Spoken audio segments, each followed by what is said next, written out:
사랑하는 형제자매 여러분, 예배는 우리를 사랑하셔서 자기를 내어주신 우리 하나님을 참으로 우리의 마음으로 받아 그분의 임재 가운데 거하는 것입니다. 이 시간에도 우리 주님의 얼굴을 간절히 구하며 주님의 임재 가운데 깊이 우리 함께 나아가십시다.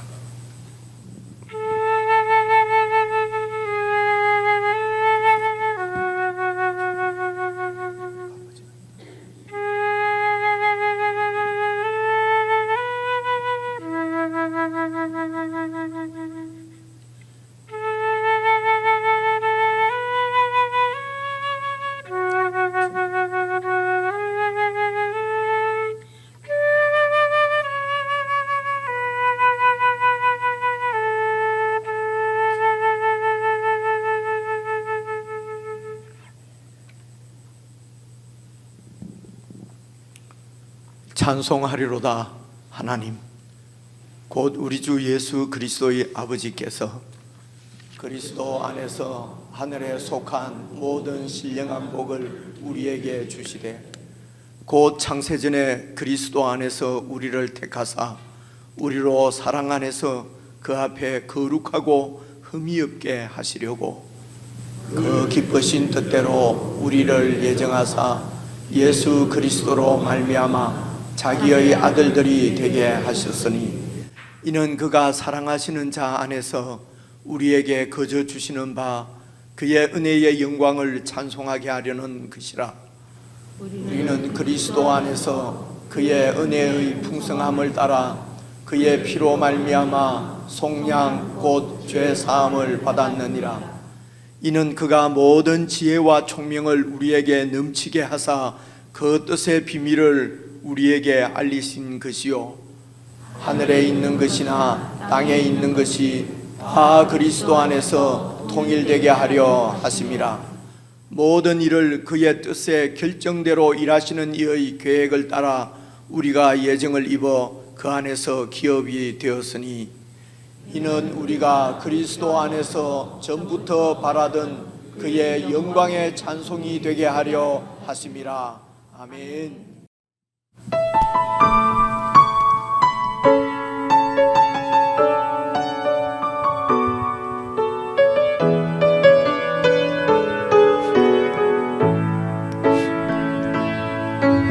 나의 안에 거하라. 나는 내 하나님이니 모든 환난 가운데 너를 지키는 자라. 두려워하지 말라. 내가 널 도와주리니 놀라지 말라. 내 손 잡아주리라. 내가 너를 지명하여 불렀나니 너는 내 것이라. 내 것이라. 너의 하나님이라. 내가 너를 보배롭고 존귀하게 여기노라.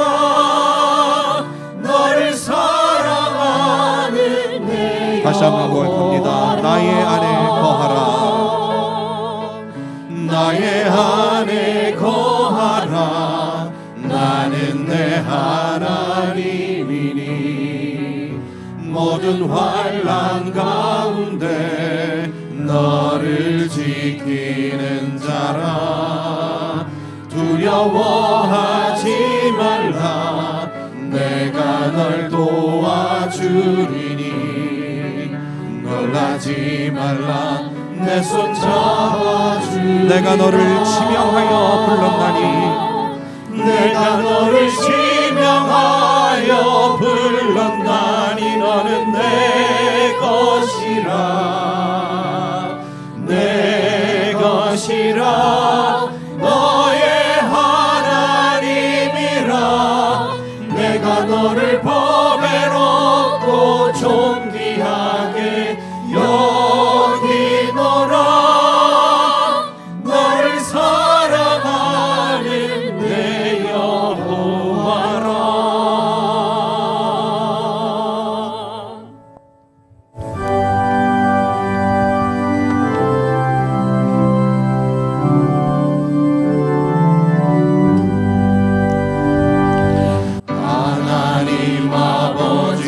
주신 책은 귀하고 중하신 말씀일세.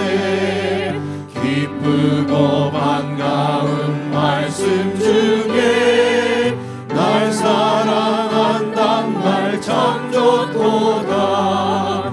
주께서 나를 사랑하니 즐겁고도 즐겁도다. 주께서 나를 사랑하니 나는 참 기쁘다. 구속의 은혜를 저버리고 모든 낙한 길로 가다가도 예수의 사랑만 생각하며 곧 다시 예수께 돌아오리. 주께서 나를 사랑하니 즐겁고도 즐겁도다. 주께서 나를 사랑하니 나는 참 기쁘다. 구주의 영광을 바라보며 예수의 이름을 찬양하리. 영원히 찬양할 나의 노래. 예수의 이름이 귀하도다. 주께서 나를 사랑하니 즐겁고도 즐겁도다. 주께서 나를 사랑하니 나는 참 기쁘다. 우리 시간 합심해서 함께 기도를 드리십시다. 하나님께서 저와 여러분을 지명하여 부르셔서 하나님의 참으로 보배롭고 존귀한 자녀로 삼으셨습니다. 우리는 그분의 백성이요 그분의 소유입니다. 얼마나 큰 사랑과 은혜를 입었는지는 계시의 말씀에 너무도 생생히 증거되고 있습니다. 올 한 해도 이 은혜의 말씀 가운데서 하나님의 사랑을 풍성히 누릴 수 있도록 성령 하나님 늘 저희들 가운데 충만히 역사해 주십시오. 늘 주님과 동행할 수 있도록 도와주십시오. 오직 주님만 바라며 주님만 섬기며 주님께만 예배하며 신실하게 믿음을 지키며 사는 한 해가 되게 해 주십시오. 우리 합심해서 함께 이 기도로 함께 기도를 드리시겠습니다.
자녀입니다. 세상 속에서나 가정에서도 우리는 변함없이 주의 자녀입니다. 우리는 주님의 자녀입니다. 우리는 예배합니다.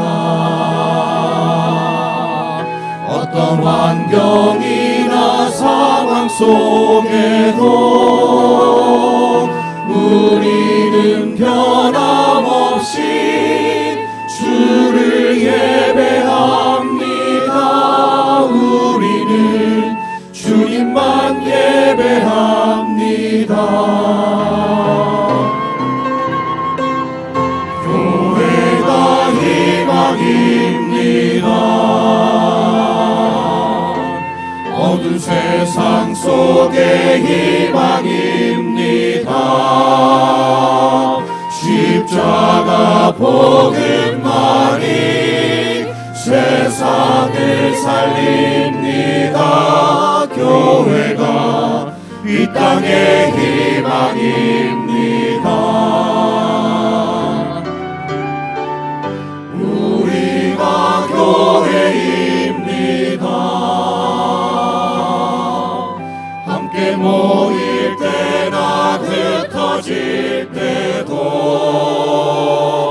우리는 예배하고 복음을 전합니다. 우리가 주님의 교회입니다.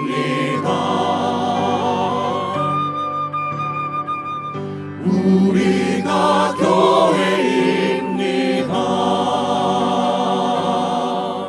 함께 모일 때나 흩어질 때도 우리는 예배하고 복음을 전합니다. 우리가 주님의 교회입니다. 우리는 예배하고 복음을 전합니다. 우리가 주님의 교회입니다. 우리가 이 땅의 희망입니다.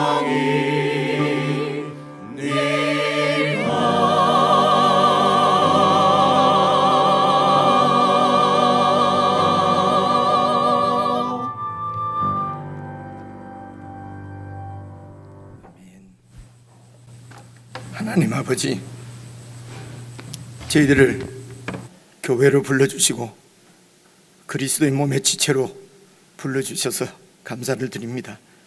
이미 저희들에게 계시해 주신 대로 교회는 건물이 아니라 하나님의 자녀인 저희들이 교회입니다.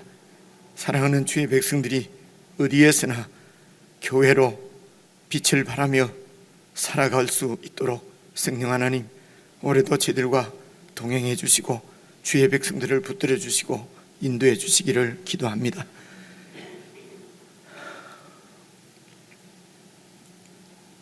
주님의 사랑과 은혜 가운데 그할 수 있는 것보다 더 큰 복이 우리에게 무엇이 있겠습니까?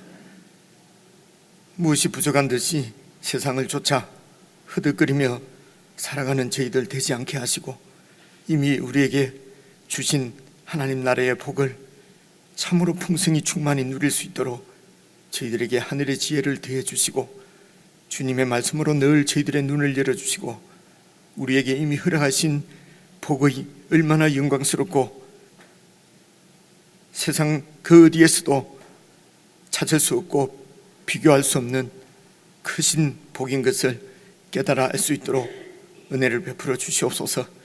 그리하여 이미 주신 하나님의 복 가운데서 이 세상을 향하여서 주님이 명하시는 일들을 잘 감당하는 교회가 될 수 있도록 은혜를 베풀어 주옵소서. 특별히 저희들의 가정을 믿음으로 말씀으로 잘 섬기게 하시고 우리 가정 가운데도 예수 그리스도께서 온전히 왕으로 통치하시며 다스릴 수 있도록 저희들이 더욱 겸손하게 주의 은혜를 구하며 가정을 섬길 수 있도록 도와주시옵소서. 저희들의 많은 시간을 보내고 있는 직장 가운데도 하나님의 나라가 이미 임한 것을 볼 수 있도록 도와주시옵소서. 올 한 해 정말 주님과 동행하며 주님의 다스림 가운데서 직장 생활도 잘 감당할 수 있도록 은혜를 베풀어 주시기를 기도합니다. 사회생활 가운데도 주님께서 왕이심을 고백합니다. 왕이신 주님의 다스림 가운데서 주의 뜻을 살펴서 사회생활도 잘 할 수 있도록 도와주시옵소서. 그리하여 우리의 전 삶이 하나님 앞에 산 제물로 드려지는 온전한 예배가 될 수 있도록 성도들과 함께 해주시기를 간절히 원합니다. 이 시간에도 하나님의 이 놀라우신 은혜에 감격하고 감사하며 찬양과 경배와 예물과 기도를 드리는 모든 성도들의 예배를 주님께서 받아주시고 합당한 은혜를 더하셔서 아버지 하나님, 성도들이 처한 상황 가운데서 능력 있게 그리스도로 살아갈 수 있도록 필요한 모든 것들을 주께서 공급해 주시기를 기도합니다. 오늘 특별히 저희들에게 주시는 말씀을 저희들이 주의 깊게 듣고 잘 깨닫고 주님의 음성을 들을 수 있도록 성령 하나님께서 저희들 마음과 생각들을 주장해 주시기를 원하옵고 우리 주 예수 그리스도의 이름으로 기도드리옵나이다. 아멘.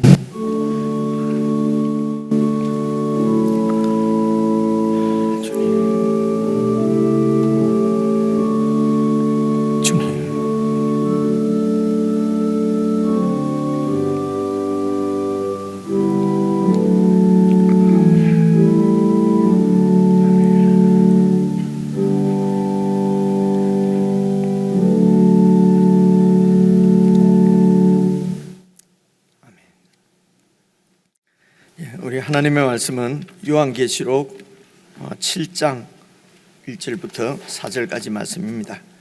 신약성경 405페이지 요한계시록 7장 1절부터 4절까지 말씀, 저와 여러분이 한 말씀씩 나눠서 읽겠습니다. 요한계시록 7장 1절입니다. 405페이지 찾으신 줄 알고 1절 말씀을 제가 먼저 읽겠습니다. 이 일 후에 내가 내 천사가 땅 내 모퉁이에 선 것을 보니 땅의 사방의 바람을 붙잡아 바람으로 하여금 땅에나 바다에나 각종 나무에 불지 못하게 하더라. 또 봄에 다른 천사가 살아계신 하나님의 인을 가지고 해 돋는 데로부터 올라와서 땅과 바다를 해롭게 할 권세를 받은 내 천사를 향하여 큰 소리로 외쳐 이르되 우리가 우리 하나님의 종들의 이마에 인치기까지 땅이나 바다나 나무들을 해하지 말라 하더라. 내가 인침을 받은 자의 수를 들으니 이스라엘 자손의 각 지파 중에서 인침을 받은 자들이 14만 4천이니. 아멘. 우리 성도들과 인사 나눌 때 오늘 새 첫날이고 첫 주일인데요. 복은 우리가 이해하기로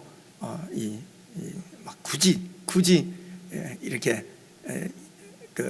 이렇게 나누면은 하늘복, 세상복 이렇게 있는 것 같습니다. 그런데 이걸 나눌 수 없는 것이요. 사실은 이 세상에 우리가 누리는 모든 복도 하나님께서 주시는 복이기 때문에 사실은 이게 나누는 것이 좀 그렇습니다만은 그래도 우리가 자꾸 세속적인 복만을 추구하는 이런 우리의 이 본성들 때문에요. 그래도 좀 우리의 의식을 이렇게 좀 모으기 위해서 인사하실 때에 하늘복 새해도 많이 받으시기 바랍니다. 우리 이렇게 하늘복 많이 받으시기 바랍니다. 이렇게 인사 한번 했으면 좋겠습니다. 익숙합니까? 자, 앞뒤 좌우로 우선 연습 한번 해보고요. 시작. 하늘복 많이 받으시기 바랍니다. 앞뒤 좌우로 인사 나누시겠습니다. 하늘복 많이 받으시기 바랍니다. 복 많이 받으시기 바랍니다. 그래서 우리가 복 많이 받으십시오 이러면은 다 하늘의 복인 줄 알고 또 그 안에 이 땅에 필요한 복도 하나님이 주시는 줄로 믿습니다. 그래서 이제 그냥 줄여서 복 많이 받으십시오. 이렇게 인사 다시 한번 하겠습니다. 앞뒤장으로 인사하시겠습니다. 예, 복 많이 받으십시오. 예, 새해 복 많이 받으십시오. 예, 끝까지 복 받으라고 얘기 안 하고 자기만 받으려고 버티는 분이죠. 예, 오늘 작년 한 해도 여러분 함께 하나님께 예배를 드릴 수 있어서 정말 감사했습니다. 올 한 해도 변함없이 여러분 하나님만 섬기는 그런 여러분들 되시기를 바라고, 또 올 한 해도 교회와 또 주님과 함께해서 이미 우리에게 주신 하늘의 복을 풍성히 잘 누리는 저와 여러분 되었으면 좋겠습니다. 첫 주일 말씀이 이제 이렇게 쭉 차례대로 가다 보니까요, 지금 제 말이 잘 들리지요? 예, 이렇게 첫 주일에 쭉 가다 보니까 오늘 7장 말씀이 새해 첫 주일 날 저희들이 함께 살펴보게 되었는데요, 잘 이렇게 말씀을 이해를 해서 하나님께서 우리에게 하시는 메시지, 우리에게 주시는 메시지를 여러분 들을 수 있으시면 좋겠습니다. 우선 이 요한 계시록이 사실은 좀 많이 어렵게 느껴지고 어려운 것이, 저희들에게도 어려운 것이 이렇습니다.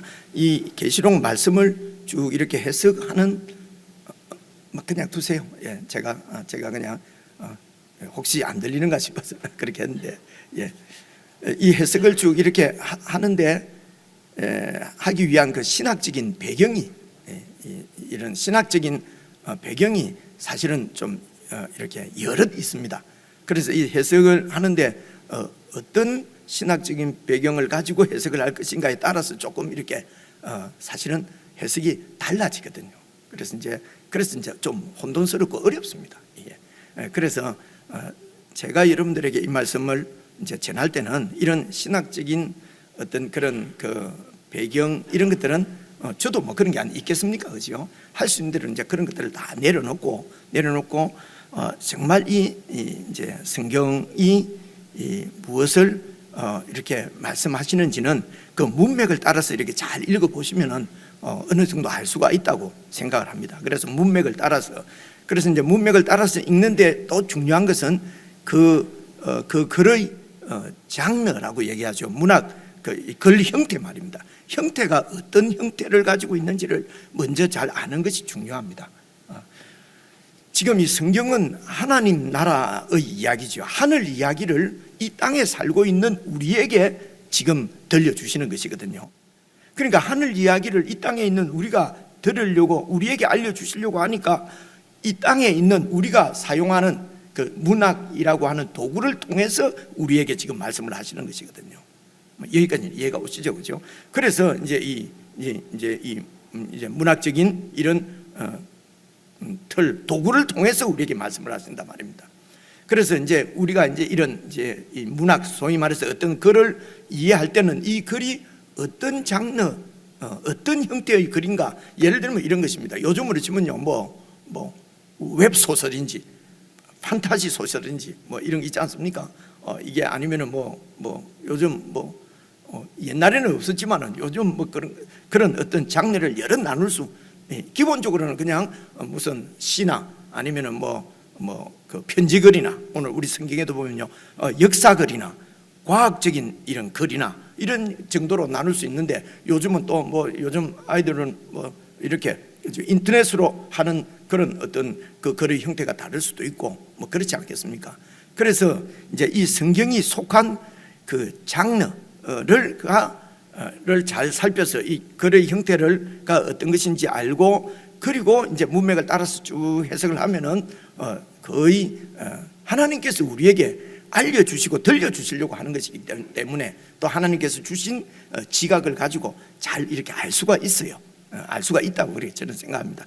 그래서 이 요한계시록의 이제 장르를 나눌 때 첫째로 이제 묵시 글이다. 묵시 장르가 첫째로는 묵시입니다. 이 성경은 그런데 묵시라고 하는 이 장르는 오늘 우리들은 이런 그 장르가 잘 없잖아요, 그렇죠? 그런데 이제 이 성경이 기록되어질 당시에는 묵시, 시, 소설 이런 것처럼 묵시라고 하는 문학 형태가 그 당시에는 많이 있었어요. 그래서 자세하게 제가 전문가도 아니고 또 우리가 여기에 자세하게 지금 논할 시간이 없으니까요. 일단 이제 이 묵시라고 하는 글의 그 특징을 살펴보면요. 그때 이제 BC 예수님 오시기 전에 한 200년 전부터 예수님 당시까지 또는 이런 이 묵시 이 형태의 글들이 그때에 많이 이렇게 사람들이 쓰고 이렇게 존재를 했다고 그럽니다. 묵시글의 형태의 그 특징이 주로 상징과 그리고 환상을 많이 이용을 한다는 것입니다. 그리고 그 내용을 보면 좀 기괴한 아주 무슨 이런 이야기들이 또 많이 나오고요. 그리고 또 이 계시를 전달하는 전달자로서 천사를 많이 이렇게 그 묵시글에는 보면 천사가 또 많이 이렇게 등장을 하고요. 그리고 하나님의 어떤 심판, 이 세상의 종말, 이런 이야기들을 묵시글에서 이제 많이 다루는 거예요. 그래서 이 세상과 저 세상을 나누고 또 이런 하늘, 새로운 하늘, 신천지, 그러니까 새로운 하늘과 새로운 땅에 대한 언급도 이 묵시글에는 많이 나오고 이래요. 그래서 이제 이 요한계시록도 그런 묵시글 형태로 기록이 되어졌다는 것입니다. 두 번째 이제 이 계시록이 또 장르를 나누면요, 그 장르가 계시라는 것입니다. 계시글입니다. 이 계시글이라고 하는 것은 무슨 뜻이냐면요, 구약 성경의 선지자들이 기록한 책의 그런 글 형태를 말합니다. 그래서 구약의 이제 선지자들은 하나님께서 하시는 말씀을 받아서 이 백성들에게 전하는 것입니다. 그러니까 선포하는 것이죠. 백성들에게 하나님 말씀을 선포를 하는 형태의 글이 바로 이 구약의 선지서거든요. 이 계시글이 바로 그런 뜻입니다. 계시라는 말은. 그래서 여기 보면은 예수님의 계시를 받아서 이 요한이 백성들에게, 교회 성도들에게 전하는 것입니다. 그래서 이제 이 묵시글 같으면은 그 당시에 있었던 여러 묵시글들하고 이 요한계시록이 완전히 다른 것이 뭐냐면, 이 요한계시록은 계시라는 것입니다. 계시글이라는 것입니다. 그리고 세 번째 이 요한계시록에 속한 장르를 굳이 이렇게 좀 나누어 보자면요, 편지글이라는 것입니다. 편지글. 그렇죠? 요한이 그 당시 역사적으로 존재했던 7 교회에 편지를 보낸 것이죠. 그러니까 편지글이라고 하는 것은 이 요한계시록의 내용이, 이 글이 그 당시 역사적인 어떤 사실의 기초 위에, 바탕 위에 이 글이 쓰여졌다는 것입니다. 역사적인 사실. 그렇죠? 그래, 이 정도. 그래서 우리가 이제 기억을 할 것은 이 요한계시록은 묵시글이기 때문에 상징, 그리고 이런 환상, 이미지가 많이 나온다. 그 이미지를 통해서 어떤 저자가, 그러니까 하나님께서 말씀하시려고 하는 메시지가 있다는 것입니다. 그렇죠? 그리고 편지글이기 때문에 그 당시에 있었던 여러 일들이 그 기초가 되어서 이 글이 쓰지고 있습니다. 그렇죠? 그럼 그때는 로마가 세상을 지배하고 있던 그런 시대거든요. 그렇죠? 이런 것들이 이제 그런 그 가운데서 교회가 아주 고난을 당하고 있었던, 박해를 당하고 있었던 것도 역사적인 사실이거든요. 그래서 이런 그 당시의 일들이 이제 배경이, 바탕이 되어져서 쓰여졌다. 그리고 계시글이라고 하는 것은 구약에 있는 이제 이 선지서처럼 이렇게 요한이 예수 그리스도의 말씀을 받아서 백성에게 전하는 형태로 되어 있다. 이제 이 정도로 생각을 하시고요. 그래서 이제 이 글을, 이 요한계시록을 통해서 하나님께서 우리들에게 그 당시 교회에게 말씀하시려고 하는 메시지의 주제가 무엇인가? 그것은 이제 우리가 쭉 살펴본 대로 하나님의 나라입니다. 그렇죠? 그래서 하나님의 나라가 그러면 무엇인가? 그렇죠? 그 하나님의 나라, 사실은 구약 성경도 이 하나님께서 이 땅 위에 하나님 나라를 세우시겠다고 하는 하나님의 약속이 이게 전체의 주제라고 볼 수 있습니다. 그래, 그 중에서 대표적으로 여러 번 말씀드렸는데요, 다니엘서 2장 44절 말씀을 제가 찾아왔는데 한번 봐보십시오. 다니엘서 구약 성경입니다. 이것은, 그죠? 다니엘서 2장 44절에 이 여러 왕들의 시대에, 제가 자세한 설명은 여러 번 말씀을 드렸기 때문에 자세하게 설명은 하지 않고 시간 관계상 제가 좀 이렇게 오늘 쭉 여러분들에게 말씀드리려고 하는 주제를 따라서만 이렇게 말씀을 드리겠습니다. 여러 왕들의 시대라는 말은 이 세상에는 여러 왕들이 세워지죠. 그죠? 이 말씀도 여러분 드렸습니다. 그런 세상 나라 가운데 하늘의 하나님이 한 나라를 세우시리니 이 나라는 영원히 망하지도 않는 나라를 세우시겠다. 그 국권이 다른 백성에게로 넘어가지도 않는, 그죠? 이해가 오지, 그죠? 세상에 있는 나라는 히브리인들이 헬라 사람들이 지배했다가 페르시아 사람들이 지배했다가 로마 사람들이 지배했다가 계속 이렇게 바뀌는데 이 하늘의 하나님이 한 나라를 이 땅 위에 세우시는 한 나라는 그 국권이 다른 백성에게로 넘어가지 않고 도리어 이 모든 나라들을 쳐서 멸망시키고 쳐서 이 세상 나라를 멸망시키고 영원히 서는 하나님 나라를 세우시겠다는 것입니다. 이게 구약의 약속이고요. 이 약속을 신약이, 우리가 신약이라고 하는 것은 이 약속을 이루신 분이 우리 주 예수 그리스도십니다. 하나님께서 그 아들을 이 땅에 사람으로 보내셔서 메시아로 보내셔서 그 아들을 통해서 나라를 세우시는 것이죠. 그래서 그 예수님께서 세우신 나라는 세상 나라처럼 무력으로 다른 나라를 쳐 부수고 제압해서 세워지는 나라가 아니라 당신이 십자가에 죽으시고 부활하셔서 세우시는 나라인 것입니다. 그래서 예수님께서 이 요한계시록에 서여질 때는 예수님께서 이 땅에 오셔서 죽으시고 부활 승천하셔서 왕이 되셔서 이 땅 위에 당신의 나라를 세웠는데 그것이 세상 가운데 드러난 것이 바로 교회입니다. 그래서 교회는 하나님의 예수 그리스도께서 머리로서 통치하시는 하나님의 나라인 것이죠. 그래서 구약에 있는 다니엘서에 나타나는 이런 하나님 나라를 이 땅 위에 세우는 약속을 예수 그리스도를 통해서 이루신 것입니다. 그래서 예수님께서 그 하나님의 약속을 성취하신 것이죠. 그 성취한 결과가 교회로 나타난 것입니다. 그래서 그 왕이신 예수님의 모습을 여러분 요한계시록 1장에서는 어떻게 부활 승천하셔서 온 만유의 주가 되신 예수님의 모습을 이렇게 환상으로 1장에서는 설명을 하고, 그렇죠? 그리고 2장과 3장은 그 왕이신 예수님께서 당신의 백성인 교회에게 권면하는 말씀을 2장 3장에서 여러분 우리가 살펴봤습니다.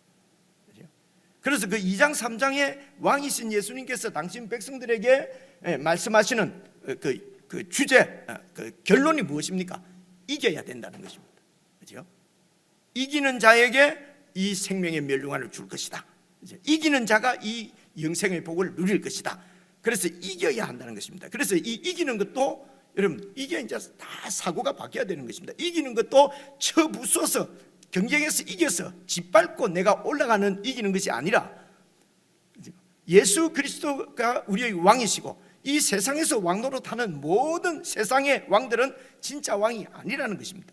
그런데 실제적으로는 예수님보다도 이 땅에서는 이 세상의 왕들이 더 효력이 있고 더 능력이 있는 것처럼 보인단 말입니다. 이게 요즘 아이들 말로 정말 환장할 노릇이지요. 그렇죠?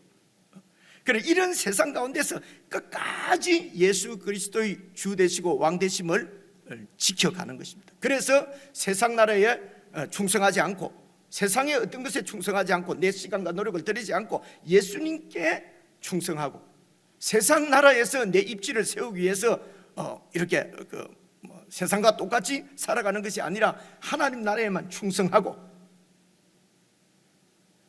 이 신앙을 이걸 이제 우리의 신앙이죠. 이 믿음을 끝까지 흔들리지 않고 지키는 것을 이긴다고 그래요. 언제까지 지키냐? 예수님이 오셔서 이 나라를 완전하게 완성하실 때 그때는 이 세상의 모든 악을 대적자들을 다 섬멸하시고 나라를 세우실 것입니다. 그래서 이 세상 나라를 쳐부수고 멸망시키고 영원히 쓴다는 말씀도 사실은 맞지요. 그때까지 지금 오늘 이겼는데 내일 이 신앙을 버려버리면 그건 이긴 것이 아니죠. 주님이 오실 때까지 이제 이기라고 하는 것입니다. 그러면서 이제 4장에 들어오면은 예수님 그 하늘에 있는 하나님 나라를 우리에게 보여주시는 것입니다. 사실은 하나님 나라에 있는 하나님 나라가 우리가 완성될 그 하나님 나라를 보여주시는 것이거든요. 그게 실제거든요. 종말론적인 실제라고 그럽니다. 그래서 이 땅에서는 참 시련과 박해 가운데 세상 왕들이 더 세 보이지만은 하늘에 그 하나님의 보좌를 보여주시면서 사장에서, 그래서 이 세상을 통치하고 있는 진짜 왕은 하나님인 것을 보여주시는 것이 사장의 그림입니다. 그런데 5장에 딱 보니까 그 하나님의 손에 두루마리가 들려 있는 것이, 이게 성경책입니다. 두루마리가 들려 있는데요, 그 두루마리는 7인으로 봉해 있었다고 그랬습니다. 그렇죠? 하나님께서 이 두루마리를 손에 쥐고 있다고 하는 그림은 여러분 딱 느낌이 오지 않습니까? 그죠? 이 세상에 하나님 나라를 세우시는 당신의 뜻을 이제 어떻게 하나님 나라를 세우실 것인가, 이 세상을 어떻게 하나님이 통치하고 계시는가 하는 그 하나님께서 주권자, 주인이시라고 하는 것입니다. 그렇죠? 그런데 이제 5장에 보니까 이 두루마리를 우리 주 예수님께서 그 두루마리를 딱 취하시는 것이죠. 그죠? 그래서 하나님의 뜻을 이루실 분이 바로 예수님이시라는 것입니다. 그래서 이제 그 두루마리를 이제 취하셔서 이제 그때도 여러분, 그래서 이제 이런 상황들을 여러분 우선 제가 계시록 5장 5절 여러분 다 보신 건데요, 제가 찾아왔습니다. 한번 봐보십시오. 제가 쭉 설명을 드린 것을 기억을 하시면서 계시록 5장 5절 이제 5장까지 제가 설명을 드렸지 않습니까? 장로 중의 한 사람이 내게 말하되 울지 말라, 유대 지파의 사자 다윗의 뿌리가 이겼으니 그 두루마리와 그 7인을 떼시리라. 누가 저 하나님의 뜻을 성취할 것인가? 바로 우리 주 예수 그리스도께서 그 뜻을 이루어 드린단 말입니다. 그래서 이분이 이미 사자라고 하는 말은 무엇입니까? 사자, 다윗이 보여주는 이미지는요, 왕이라는 얘기입니다. 다윗 왕국, 그죠? 하나님 나라의 왕입니다. 사자가 뭡니까? 가장 센 왕의 이미지거든요. 그래서 예수님께서 죽으시고 부활하셔서 왕이 되셨는데, 이 예수님의 왕권에는 그 누구도 도전할 수 없는 사자와 같은 그런 왕권을 지금 예수님께서 가지고 계신다는 것입니다. 그런데 이 왕권을 어떻게 세우셨는가? 바로 이어서 보니까 6절, 내가 또 보니 보좌와 내 생물과 장로들 사이에 한 어린 양이 서 있는데 일찍 죽임을 당한 것 같더라. 여러분, 이 죽임을 당한 어린 양하고 사자하고 이게 뭐 이미지가 좀 연결이 됩니까? 연결이야. 사자하고 이미지, 어린 양하고를 지금 예수님을 표현하는데 사자로 표현하고 어린 양으로 표현하거든요. 어린 양도 무슨 센 어린 양이 아니고 죽임당한 어린 양이에요. 그렇죠? 이게 보여주시는 이미지가 뭐겠습니까? 예수님이 세우신 하나님의 나라는 세상 나라처럼 힘으로, 무력으로 다른 나라를 짓밟고 세워진 나라가 아니라, 그렇죠? 내가 죽음으로, 그렇죠? 내가 희생해서 사랑으로 세워지는 나라라고 하는 것입니다. 그래서 이제 이 사랑이라는 말도 하도 우리가 많이 사용하기 때문에 제가 사랑이라는 말을 쓰면은 또 이 오용이 될까 봐서 자꾸 사랑이라는 말을 이제 이렇게 잘 사용을 하는데, 사실은 하나님 나라는 사랑으로 세워집니다. 힘으로 세워지는 것이 아니고요. 그것을 보여주시는 것이 지금 이 한 어린 양, 죽임당한 어린 양입니다. 그런데 그에게 7뿔이 있다 그랬지 않습니까? 죽음으로써 내가 희생해서 세운 이 사랑의 나라의 권세가 완전한 권세라는 것이죠. 7뿔이라는 말은 완전한 권세를 나타내거든요. 그렇죠? 그래, 이 사실을 5장에서 계속 설명하는 것이 조금 내려오면 9절도 한번 봐보십시오. 이 사실을 설명하는 거예요. 9절도 보시면요, 그들은 바로 성도들의 노래입니다. 성도들이 새 노래를 부르는데 그 노래의 내용을 보시면요, 두루마리를 가지시고 그 인봉을 떼기에 합당하신 분, 일찍이 죽임을 당하사 각 족속과 방언과 백성과 나라 가운데서 사람들을 자기 피로 사서, 자기가 희생해서, 자기가 죽어서 그 피로 사람들을 사서 하나님께 드렸단 말입니다. 이걸 기억해 두십시오. 그래서 우리를 하나님께 드렸습니다. 그래서 그 피로 우리를 사서 하나님의 소유가 되게 하셨다는 것입니다. 그래서 교회는 하나님의 소유입니다. 예수님께서 자기 피로 값을 주고 사서, 피값으로, 죽음으로, 자신의 희생으로 우리를 사서 하나님의 것으로 삼으신 것입니다. 이게 지금 그 얘기입니다. 그렇게 해서 10절, 우리들로 우리 하나님 앞에서 나라와 하나님 나라를 삼으셨다는 것입니다. 그리고 제사장은 백성을 대표해서 하나님 앞에 제사 드리는 사람이거든요. 백성들의 죄 용서를 위해서 제사 드리는 사람이. 그래서 우리를 하나님 나라로 삼으시고 우리를 이 세상에 많은 열방과 민족들 가운데서 하나님을 찾는 자들을 하나님께로 인도하는 제사장 역할을 우리에게 맡기셨단 말이에요. 이것이 바로 땅에서 왕 노릇하는 것입니다. 이 세상의 왕은 지배하고 다스리고 이렇게 하는 것이 이렇게 권세를 부리고 하는 것이 세상 나라지만은 하나님 나라는 예수님께서 섬기는 왕으로 오신 것입니다. 사랑의 왕으로 오신 것입니다. 그래서 그 예수님 안에서 구원받은 모든 하나님 나라의 백성은 다 왕이에요. 그래서 저와 여러분이 땅에서 왕 노릇 한다는 말입니다. 왕 노릇 한다는 것은요, 권세를 부리는 게 아니에요. 그죠? 아니고 백성들을 나라를 섬기고 세상 열방의 백성들을 주께로 인도하는 섬기는 그런 왕 노릇을 하도록 하나님께서 우리를 구원하셨는데 어떻게 해요? 예수 그리스도의 피로 우리를 사서 그렇게 했다는 것입니다. 그래서 이것을 이제 여러분 로마서 5장 8절 여러분 잘 아는 말씀인데요. 제가 찾아왔는데 한번 연결시켜서 보십시오. 우리가 아직 죄인 되었을 때, 죄인들은요 내 중심적으로 하나님을 왕으로 인정하지 않고 내가 하나님이 되어서 내 잘난 맛에 살아가는 사람들을 죄인이라고 그래요. 우리가 이렇게 살고 있을 그때에 그리스도께서 우리를 위하여 죽으심으로 하나님께서 이런 우리에게 대한 자기의 사랑을 확실하게 증명하시고 보여주셨다는 것입니다.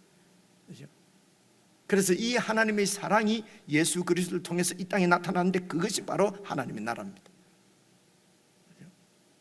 이 얘기를 지금 요한계시록 5장까지 지금 하고 있는 것입니다. 그래서 이제 6장으로 딱 들어오면은 이제 예수님께서 이 두루마리의 7개 인을 이렇게 이제 떼십니다. 이렇게, 그죠? 떼신단 말은 사실은 이 하나님의 뜻을 예수님께서 이제 이 땅 위에 이제 보여주시고 이루시고 그렇게 하신다는 것입니다. 그래서 이제 이 7인 중에 첫째 인, 둘째 인, 셋째 인, 넷째 인, 이런 인을 뗄 때에 지난주에 우리가 살펴보니까 하나님의 재앙이 이 땅에 임하지요. 그죠? 인을 뗄 때마다 하나님의 심판이 임한단 말입니다. 이 세상을. 이 세상이 하나님으로 인정하지 않고 섬기지 않고 대적하는 세상을 하나님께서 심판하신다는 것입니다. 그게 이제 첫째인, 둘째인, 셋째인, 넷째인 통해서 나타나는데요. 그런데 이제 이런 하나님의 심판이지만은 사실은 이 인을 떼서 나타나는 하나님의 심판 가운데 세상 나라가 어떠한가? 하나님 나라는 사랑의 나라예요. 세상 나라는 어떠한가 하는 것을 세상 나라의 정체성을 다시 한번 보여주십니다. 첫째 인을 딱 떼니까 무슨 말이 나왔지요? 이제 이런 것은 딱 생각을 좀 해보고 이러면 이제는 여러분 성경을 안 봐도 이해를 할 수 있습니다. 첫째 말이 흰말이었습니다. 그죠? 흰말이 나타내는 것은 이기는 것입니다. 승리입니다. 정복하는 것입니다. 그래서 모든 세상 나라는 자기가 최고의 왕이 되어서 하나님 되어서 온 세상을 통치하고 싶은 것입니다. 정복야요. 그렇게 해서 힘을 가지고 온 세상을 정복해서 하나님 자리에 앉으려고 하는 이런 인간들의 야욕에 의해서 여러분 그 예수님 당시에는 로마 나라가 온 민족과 열방들을 이렇게 침략해서 그렇게 해서 이제 침략해서 뭐라고 그러죠? 처부수고 노예 식민지로 삼아서 온 열방과 이런 그 민족들을 다스리고 있었습니다. 로마가 말입니다. 그렇죠? 그래서 여러분 로마가 이제 이렇게 정복 야욕을 가지고 이제 이렇게 다스리고 있었는데요.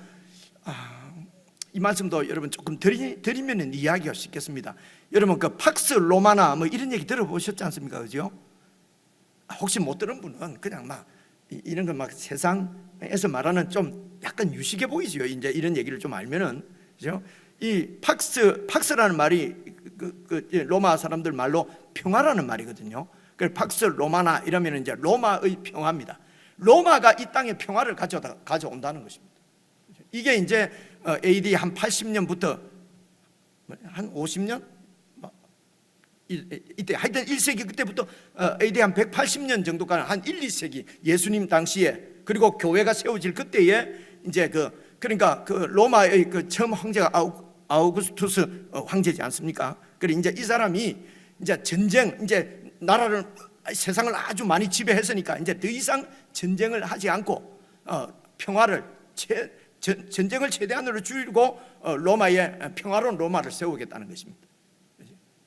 그래서 이제 사실은 그래서 이 제국 그런데 여러분 이 로마 팍스나 이렇게 팍스 로마나 이런 그 평화를 내세웠지만은 사실은 그때도 여러분 무력으로 다 지배를 했기 때문에 그 지배당한 민족이 그냥 있겠습니까? 그죠? 계속 봉기를 이렇게 이루어내는 봉기를 일으키는 것입니다. 대표적인 봉기가 여러분 그 AD 68년에 있었던 유대인들의 봉기였습니다. 그래서 이제 로마에서 진압군들이 내려와서 완전히 이 AD 70년에 완전히 그 예루살렘을 완전히 멸망시켜 버리잖아요, 그죠?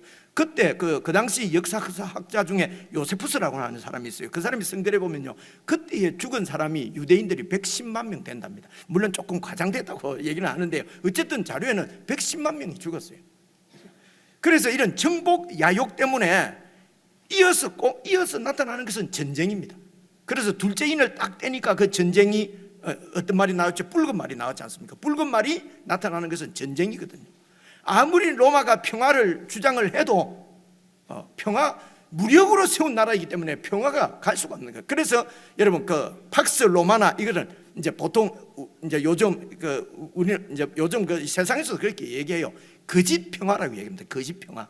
이걸 갖고 이제 패러디해서 팍스 아메리카 무슨 팍스 이렇게 요즘도 얘기를 하지 않습니까? 아메리카가 미국이 주려고 하는 평화도 거짓 평화다 이런 얘기입니다. 로마가 평화를 세상에 주겠다고 하지만은 그 평화는 로마의 아주 그 높은 사람들, 그 귀족들만 누리는 평화지. 그 로마의 평화를 유지하기 위해서 수많은 그 민족들은 노예로서 그 평화를 떠받드는, 그죠? 거짓 평화죠. 일부만 누리는 평화죠. 그 평화의 나라를 유지하기 위해서 많은 민족들은 노예로서, 그 식민지로서 포갑을 당하고 뺏기고, 그죠? 악정에 시달리는 것이 이게 팍스 로마나거든요. 거짓 평화지요. 이해 오시죠, 그죠? 그러니까 무력으로 세워진 나라에 진정한 평화가 있을 수가 없는 것입니다. 전쟁입니다. 끊임없는 전쟁이 이게 세상 나라의 모습이라는 것입니다. 이게 바로 하나님의 징계라는 것이죠. 그래서 세 번째 인을 딱 떼니까 세 번째 말이 나오는데 어떤 색깔이었죠? 검은색이었지 않습니까? 이 검은색이 나타나는 것은 기근입니다. 기근.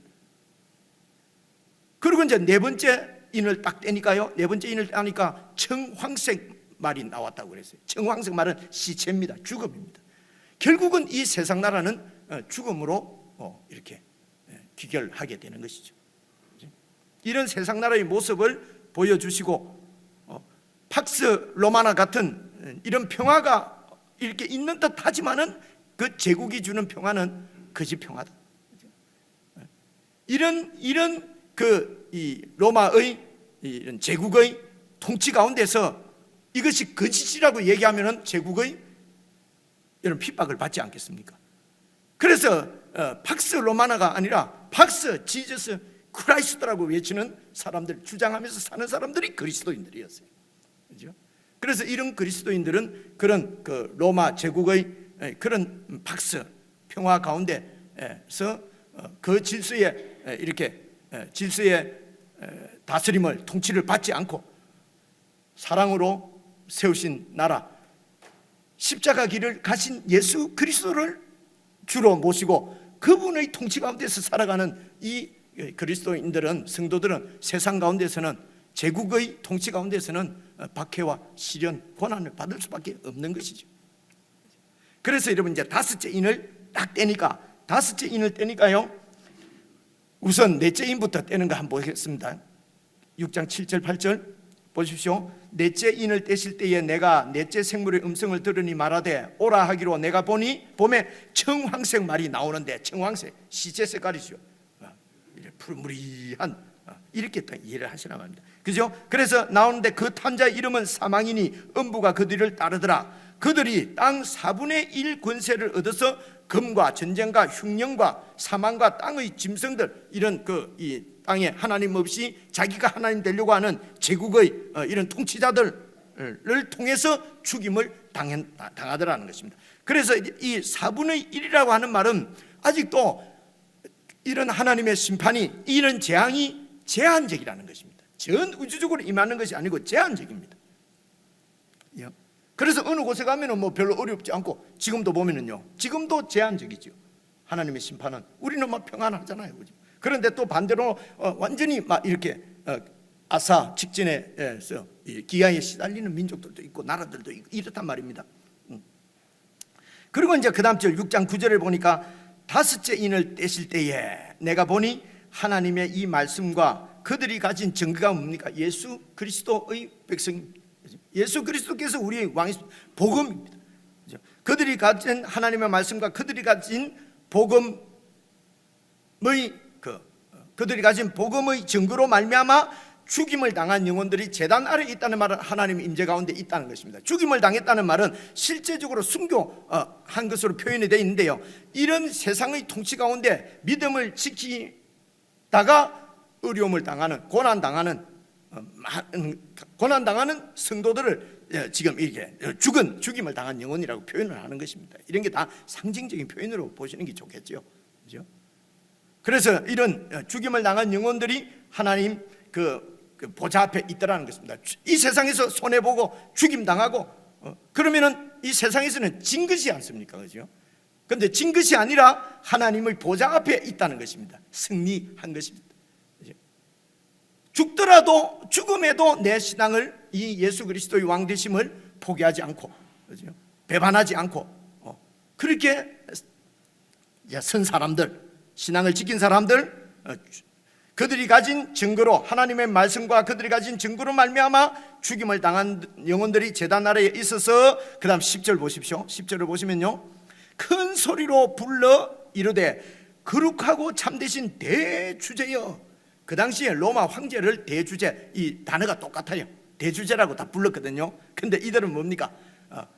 그 로마 황제가 대주제가 아니라 하늘에 계신 거룩하고 참되신 대주자여, 이 땅에 거하는 자들을, 이 하나님 없이 하나님을 대적하는 땅에 거하는 자들을 심판하여서 우리 피를 갚아주지 아니하시기를 어느 때까지 하시렵니까? 이 하나님께서 이들을 심판을 하셔야 하나님이 옳은 것이 증거가 된다는 것입니다. 그죠?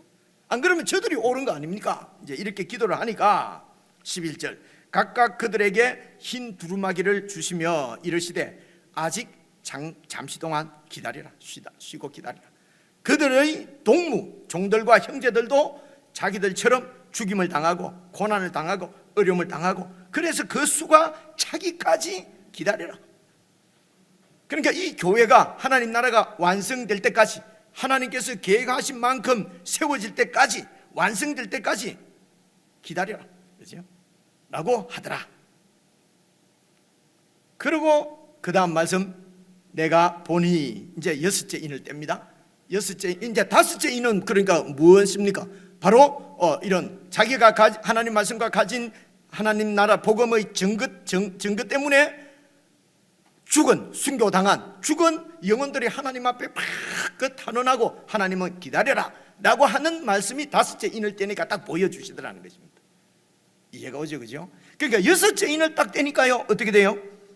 내가 보니 여섯째 인을 뗄 때에 큰 지진이 나며 해가 검은 틀로 짠 상복같이 검어지고, 해가 검어지고 달은 온통 피같이 되고 하늘의 별들이 무화과 나무가 대풍에 흔들려서 쓰리긴 열무가 떨어지는 것처럼 하늘의 별들이 땅에 떨어지고. 자, 이 어떤 의미 같습니까? 여러분, 네 번째 인이 떨어질 때는 4분의 1의 권세를 가지고 이 세상을 심판하는 재앙이 임했지 않습니까? 그런데 오늘 이 여섯째 인을 딱 떼니까요, 전 우주적인 재앙입니다. 우주적인 심판입니다. 이것이 완전 마지막 심판은 아니지만은 그래도 마지막 심판이 가까운 것이죠. 하나님의 마지막 심판이 가깝습니다. 이때는 16절을 보시면요, 산들과 바다에게 말하되 우리 위에 떨어져서, 산들과 바다가 바위가 우리 가운데 좀 떨어져서 보좌에 앉으신 하나님의 얼굴에서와 그 어린 양의 진노에서 우리를 좀 가려달라.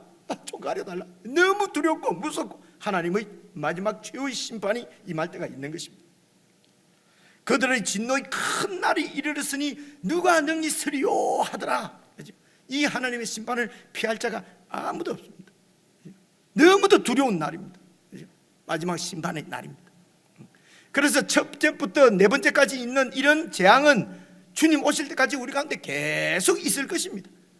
어렵고 힘든 이런 시기를 통해서, 이런 어려움들을 통해서 세상 사람들도 자신들의 그 죄를 뉘우치고 하나님께로 돌아오는 사람들도 있을 것입니다.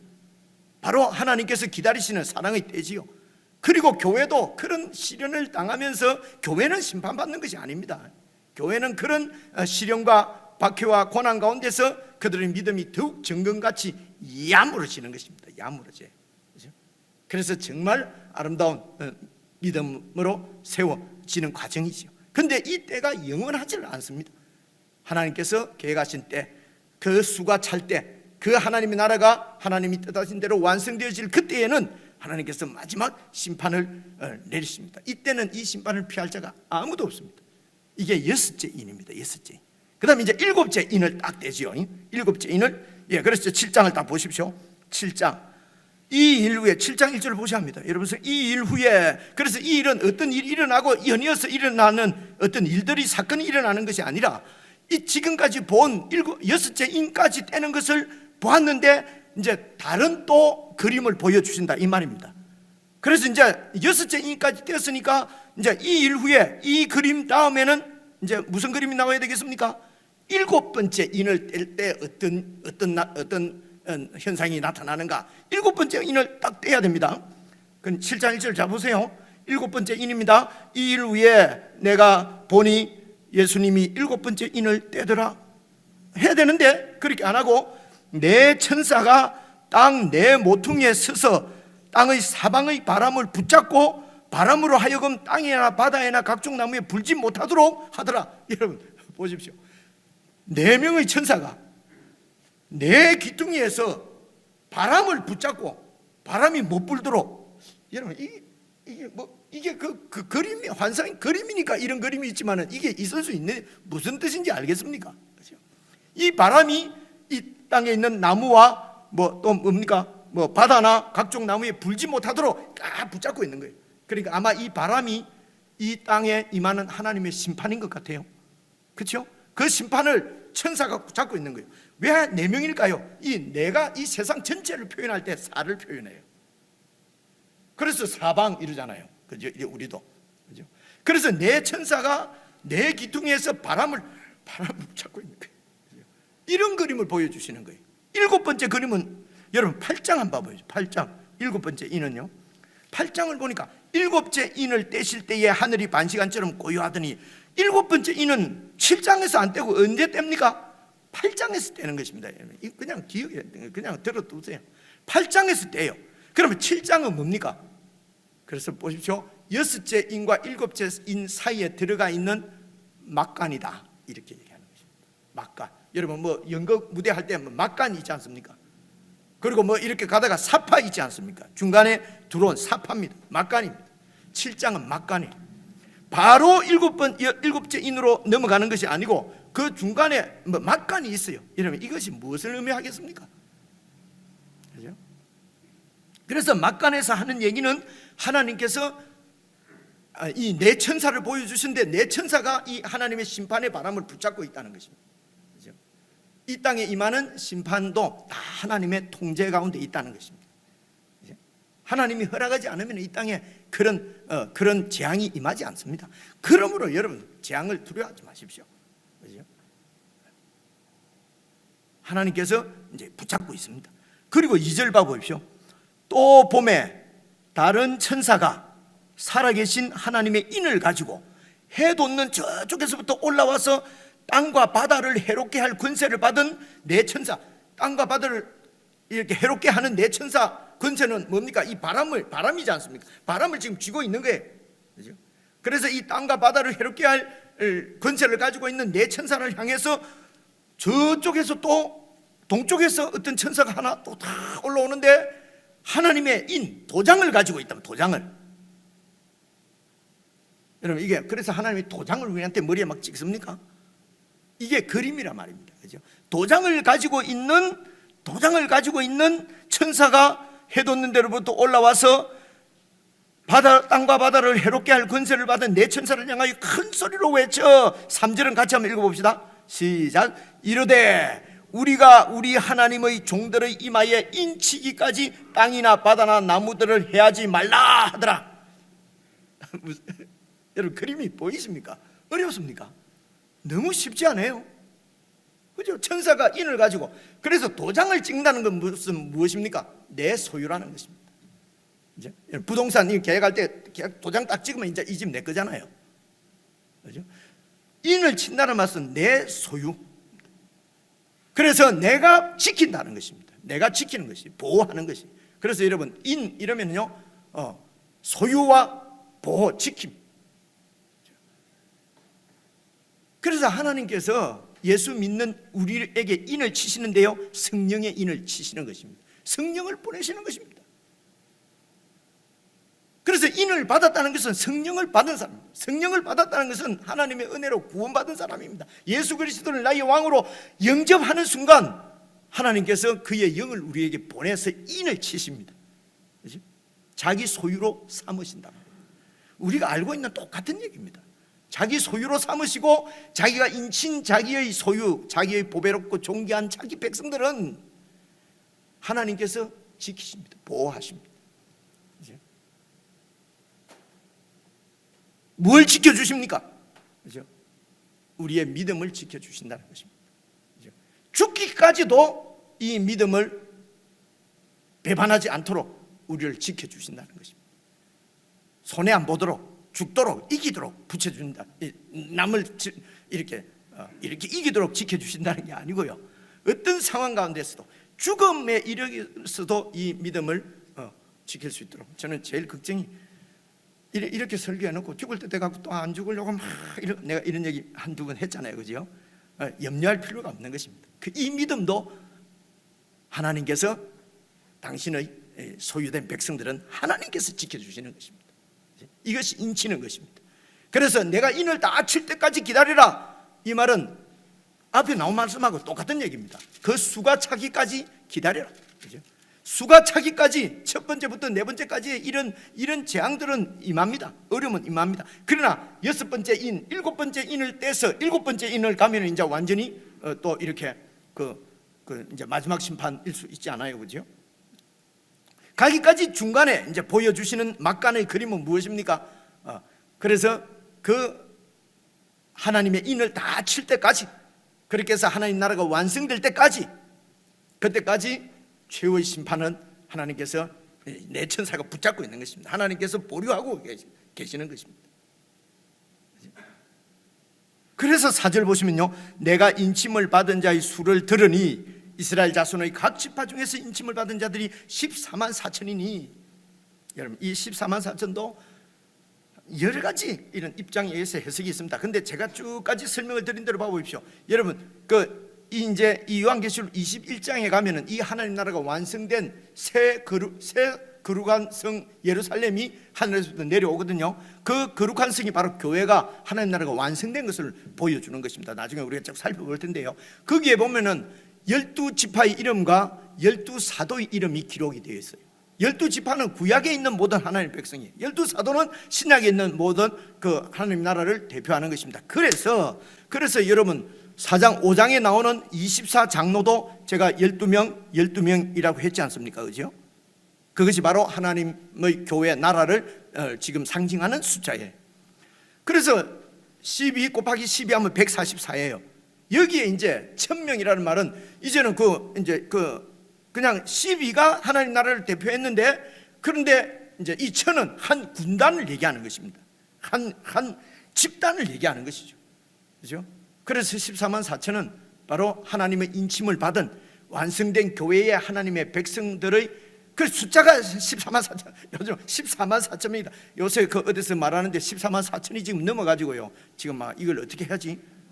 그 헷갈린답니다. 그래 이게 그 숫자를 얘기하는 것이 아니고 이 하나님 나라가 완성된 12 곱하기 12의 천은 이제 이 가족을 대가족을 말할 때도 쓰고요. 주로 이제 이 전쟁할 때 한 군단을 얘기할 때 천을 얘기해요 이 당시에.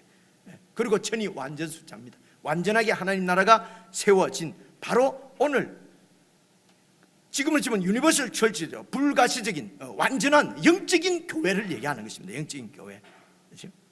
그 하나님의 교회가 이제 그래서 오늘 우리가 이 땅에 육신의 몸을 입고 있기 때문에 이런 참 고통스러운 시기도 보내고 신앙 지키기가 참 어렵습니다. 그러나 하나님의 입맞은 자들은 하나님께서 지켜주시기 때문에 보호를 받는 것이죠. 왜냐하면 하나님의 그 인침을 받은 하나님의 존귀하고 보배로운 하나님의 백성, 자녀, 하나님의 소유이기 때문에 그런 것입니다. 결론입니다. 그래서 오늘 이 그림 제가 쭉 설명만 드렸는데요. 여러분 이 세상 나라가 우리를 위협합니다. 팍스 로마나 그러면서 그들의 제도 가운데 그들의 질서 가운데로 들어오지 않으면 불이익을 줍니다. 그래서 우리에게 시련이 있고 또 뭐 이 세상에 임하는 하나님의 일반적인 그런 심판들 있습니다. 이것도 다 이런 심판들도 다 세상 사람들이 세상을 의지하지 않고 하나님께로 회개하고 돌아오도록 하는 하나님의 사랑의 기다림이에요. 그리고 예수 믿는 우리들도 더 이상 세상 의지하지 않도록 세상과 완전히 이렇게 끊어버리는 하나님의 사랑입니다. 그래서 이런 시련과 고난은 주님이 오실 때까지 계속 될 것입니다. 그러나 이런 어려운 가운데서도 성도들은, 저와 여러분은 하나님의 인침을 받은 하나님의 소유이기 때문에 하나님의 보호하심이 함께 하십니다.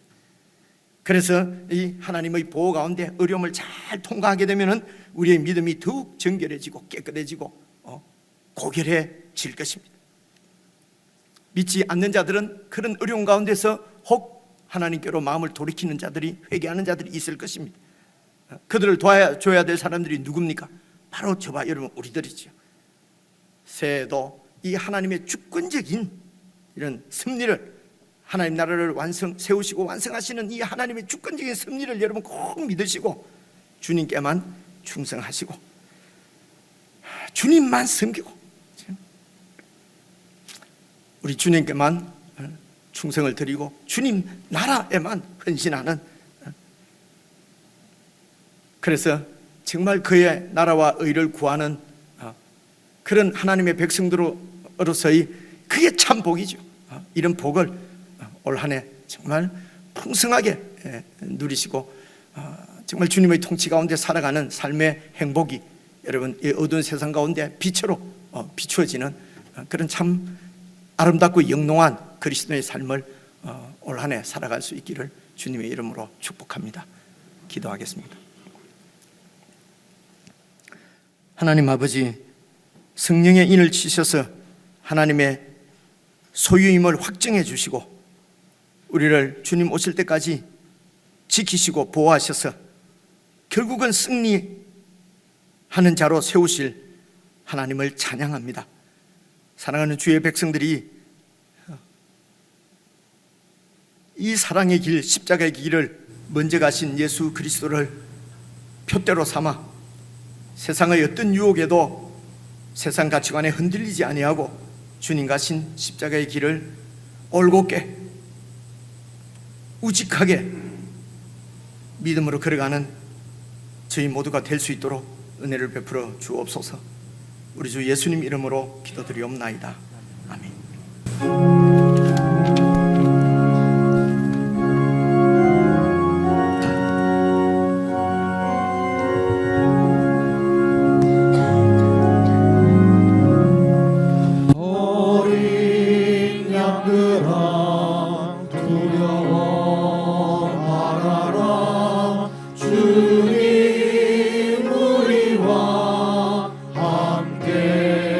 하신다.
예배 후에 여러분 지하실로 가시면은 저희들이 이렇게 떡을 좀 이렇게 준비해 두었습니다.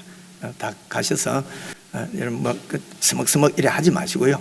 내려가셔서 제가 내려갈 때까지 떡 잡수면서 좀 기다리세요. 그래서 새해 인사도 좀 하고, 그죠? 매일 있는 그런 매일 있는 기회가 매번 있는 기회가 아니니까 그래서 새해 인사도 좀 하시고 또 하나님의 보호와 도우신 가운데 살아가는 성도들의 그 교제도 좀 나누시고 그렇게 하시고 돌아가시면 좋겠습니다.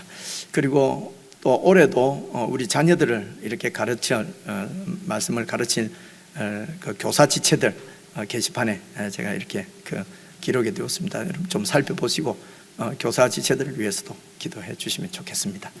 축도하겠습니다.